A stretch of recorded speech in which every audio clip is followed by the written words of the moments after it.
My grandmother had never owned a smartphone in her life. She passed away peacefully in her sleep 3 months ago. So when I got a text from her number last Tuesday, my blood went cold. Check the garden. I drove to her old house. My aunt had been trying to sell it, but the market was slow. The spare key was still under the fake rock. The garden was overgrown, weeds everywhere. But there, growing wild near the back fence, were tomatoes.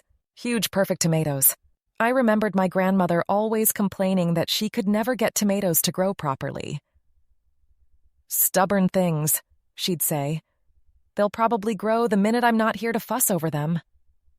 I picked one. It was the most delicious tomato I'd ever tasted. Another text came. The recipe box, top shelf. In her kitchen, I found her old wooden recipe box. Inside the lid, taped to the top, was an envelope with my name on it. The letter was dated 2 weeks before she died. "My dear, if you're reading this, then my tomatoes finally decided to cooperate. I've been trying to grow them for 60 years. Figured they'd spite me and grow after I was gone. The phone company said they'd cancel my number in 3 months.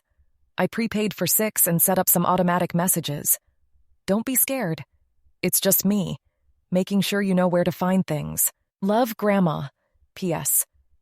There are more tomatoes than you can eat. Share them with the neighbors. They always loved my cooking, even when the tomatoes wouldn't grow." I sat in her kitchen and cried. Then I laughed. My phone buzzed. "Did you share the tomatoes yet?" I spent the afternoon knocking on doors, giving away the most delicious tomatoes the neighborhood had ever tasted. Everyone had a story about my grandmother, how she'd bring them soup when they were sick, even though her tomatoes never turned out right.